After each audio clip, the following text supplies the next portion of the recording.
ASM info viewers அனைவருக்கும் வணக்கம். நான் உங்கள் டாக்டர் ராஜலட்சுமி, சித்தா பிசிஷியன். இந்த பதிவில் எதை பற்றி பார்க்க போறோம்னா, கேஸ்ட்ரிக் அல்சரை குணமாக்கக்கூடிய ஹீல் பண்ணக்கூடிய 5 உணவுகளை எடுத்துக்கணும்.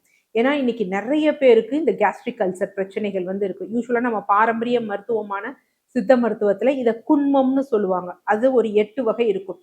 இதை ஏன் குன்மம் அப்படின்னு சொல்றாங்கன்னா, இதனுடைய வயிற்று வலி அதிகமாக ஆக நாட்பட என்ன பண்ணுவாங்க அப்படின்னா, இந்த மனிதர்கள் ரொம்ப குறுகிடுவாங்க. அந்த வலி தாங்காம இப்படி குனிவாங்க. ஸோ அதனால இதற்கு குன்மம்னு பேர் ஏற்பட்டிருக்கலாம் அப்படின்னும் சொல்லப்படும். ஸோ ஒரு 5 உணவுகளை பார்க்க போறோம்.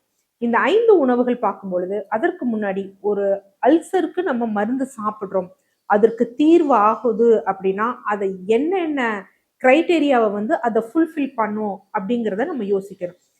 நம்ம யோசிச்சு, அதாவது நம்ம உணவு குழாய் நம்ம சாப்பிடுறோம், வயிறு அது வரைக்கும் மட்டும் நம்ம இமேஜின் போவோம். ஸோ இது வரைக்கும் ஃபுல்லா என்ன அப்படின்னா, அந்த உணவு போகக்கூடிய வழியெல்லாம் என்ன அப்படின்னா ஒரு சளிச்சவ்வு இருக்கும்.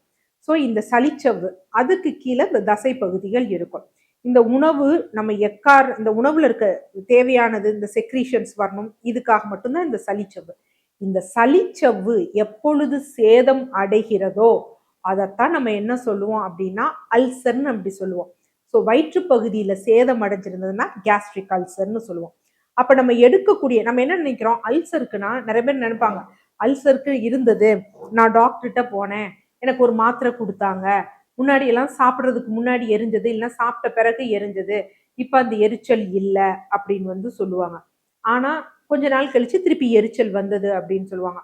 சில பேர் பாத்தீங்கன்னா எனக்கு ரொம்ப நாளா இருக்குங்குவாங்க, எண்டோஸ்கோபி போட்டோங்குவாங்க, ஒரு குறிப்பிட்ட காலமா நாங்க ஆன்டிபயோட்டிக்ஸ் மாத்திரை சாப்பிட்டோங்குவாங்க, அப்புறம் திருப்பி எனக்கு இருந்துகிட்டு இருக்குங்குவாங்க, அடுத்து எனக்கு வேற ஏதாவது ஆட்டோ இம்யூன் டிசார்டர் இருக்குமா அப்படிங்குவாங்க. இப்படியே ஒரு சங்கிலி தொடர் போல போயிட்டு இருக்கும். ஏன்னா அங்கங்க நம்ம ஃபுல் ஸ்டாப் வைக்காதனால.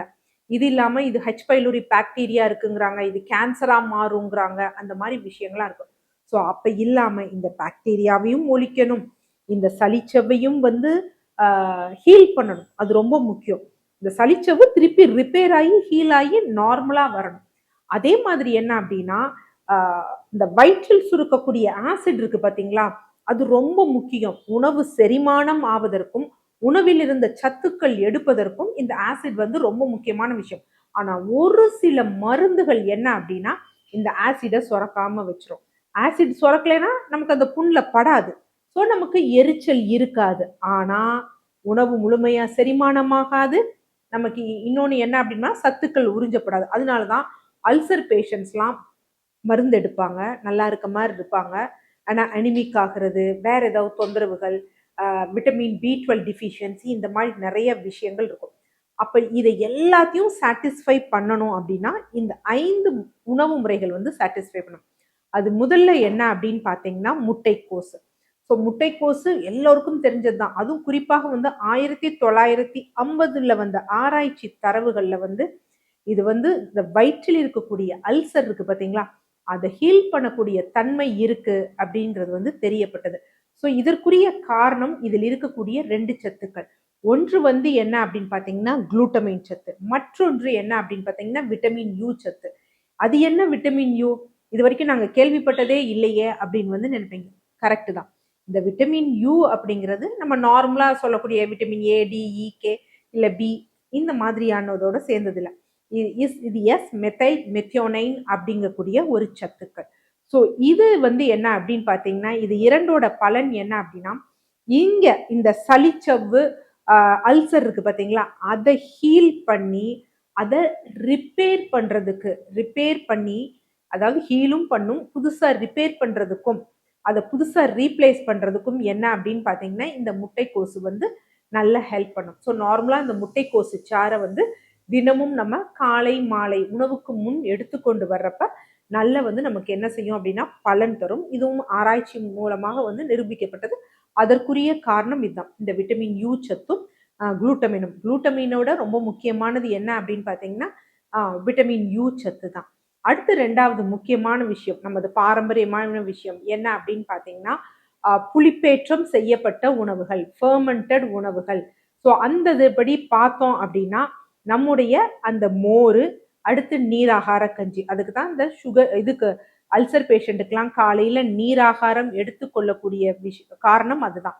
இதுல நல்ல பாக்டீரியா இருக்கு. இன்னொரு விஷயம் ஆராய்ச்சி மூலம் தெரியப்பட்டது என்ன அப்படின்னா, இதுல இருக்கக்கூடிய நல்ல பாக்டீரியா கட்டுக்கும் நல்ல பாக்டீரியா வரும், கெடுதல் செய்யக்கூடிய பாக்டீரியா. இங்க இவங்க ஆராய்ச்சிகள்ல சொல்லக்கூடியது என்ன அப்படின்னா, கெடுதல் செய்யக்கூடிய பாக்டீரியானா ஹச் பைலோரி பாக்டீரியாவையும் இது அழிக்குதுன்னு.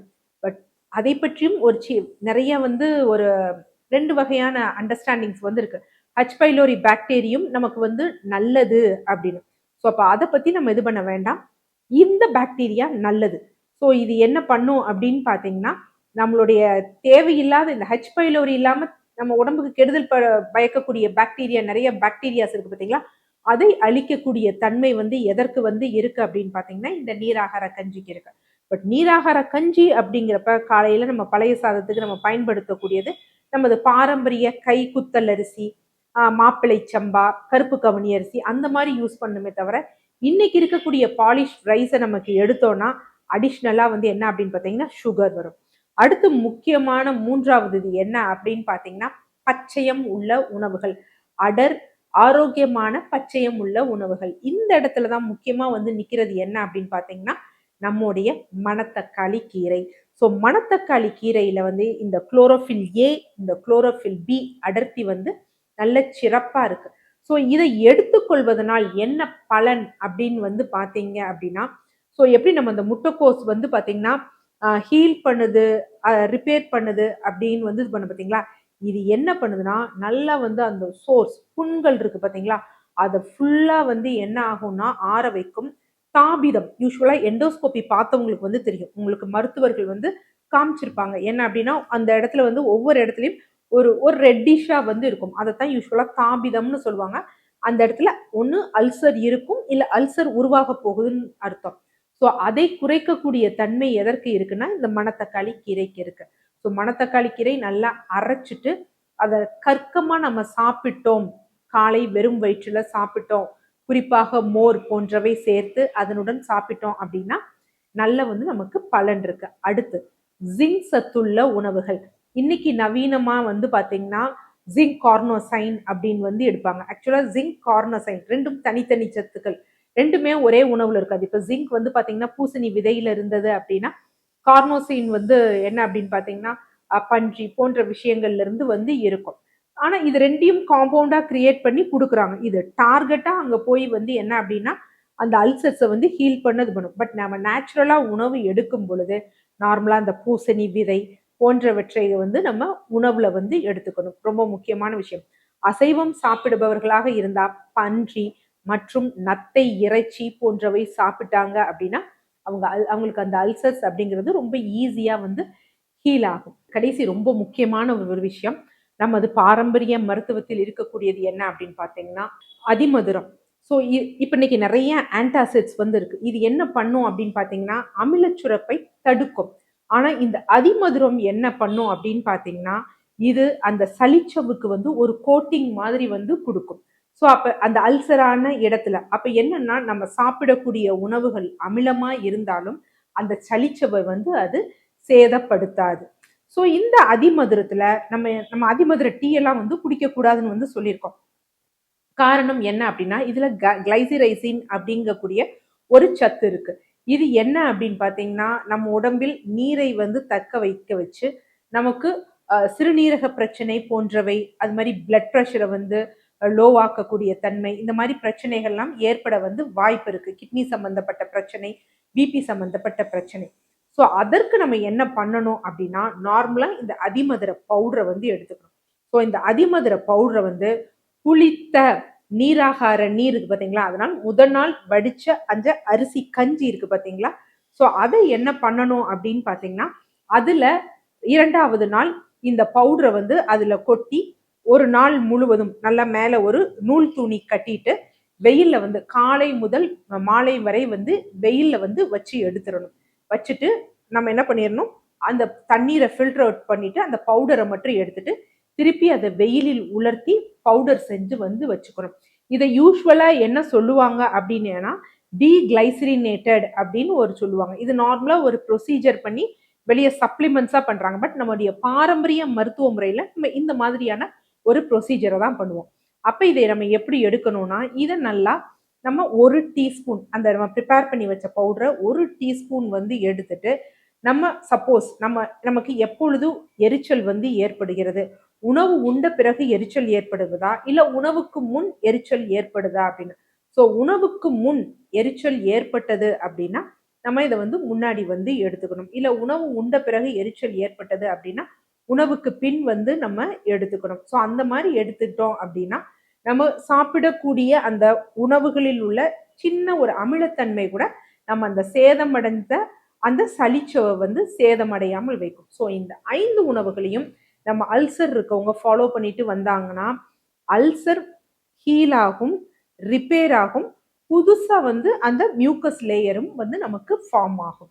ஆனா அல்சர் இருக்கிறவங்க எதை கண்டிப்பா நம்ம பண்ணக்கூடாது அப்படிங்கிறதும் இருக்கு. ஸோ பண்ணக்கூடாதுல ரொம்ப முக்கியமான விஷயம் என்ன அப்படின்னா, ரொம்ப வந்து ரீஃபைன் பண்ணப்பட்ட உணவுகள் வந்து எடுக்கக்கூடாது. அதை சத்துக்கள்லாம் நீக்கிய உணவுகள் எடுக்கக்கூடாது. இன்னைக்கு இருக்கக்கூடிய ப்ராசஸ் ஃபுட்ஸ் அப்ப எடுக்கிறதுனால அதுல நமக்கு சத்துக்களே இருக்காது.